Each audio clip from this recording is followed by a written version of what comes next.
Okay, we'll keep going. So at this stage, you can create a variable, store your name in it, using console.writeLine or write, if that's what you prefer. You could write some text and you could put in the contents of a variable. Now unfortunately variables aren't quite as simple as this, so I'm just going to get rid of this for the time being. What I just gave you is an example of a variable, but what you need to get into the habit of doing is telling the computer what type of data will be stored. Now, I didn't do that in the last example just to keep it a bit simpler, but you need to get into the habit of doing this. Now this does the same as my last dim statement. It just has a little bit extra information, which is here, where it tells the computer what type of data I'm intending to store in this. So it has the dim, which means create a variable. It has the identifier, that's the name of the variable, in this case my name. It's got the contents, which is Andy, but it also has here what type of data, or the data type of this variable, which in this case is string. Now string means text. So if you're putting any kind of text, if you're displaying text to the screen, it is a string. So if I talk about strings, I'm talking about text. You need to remember that. Now that isn't the only kind of data. I can have integers. If you're doing maths, you might be happy with what an integer is. An integer is a whole number, including 0. It can be positive or negative, but it has to be a whole number. My age is 21.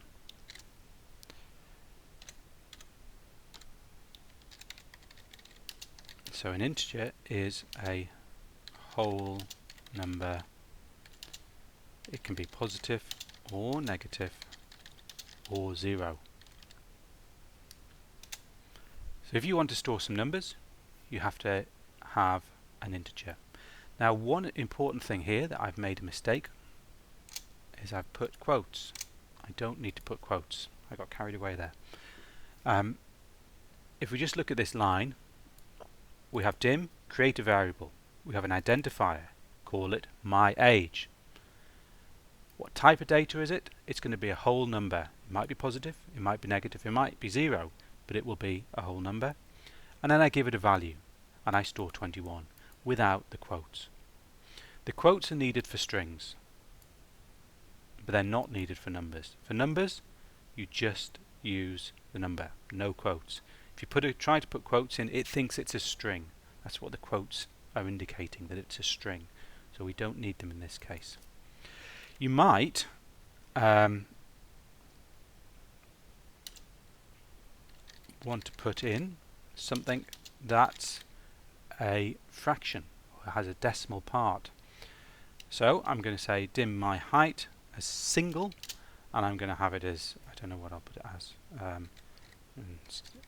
That's ½ centimetre is important. Let me just tidy this up a little bit by tabbing it along. So single is a number with a fraction, I'll say. I'm sure that's the best English, but hopefully you know what I mean. It's got a decimal point and some numbers afterwards. So you've got string, which is text, you've got integers, which are whole numbers, and you've got single, which have a decimal point in them. Finally,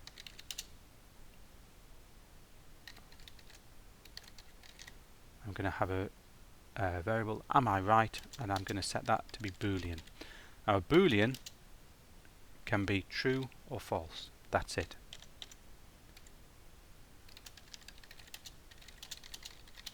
Or false.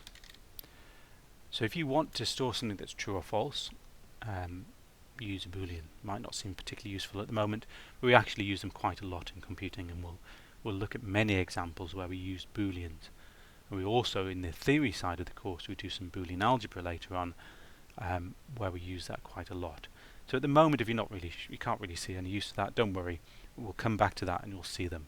These are just, at the moment, the 4 data types that really you need to be happy with to be able to start doing some of the, for example, some of the programming exercises. So just to recap there, we've got a variable my name, which is string, storing the text Andy. We've got a variable called my age, which is storing integers and stores 21. We've got my height, which has a decimal point in it, storing my height in centimeters. I'm not sure that is my height.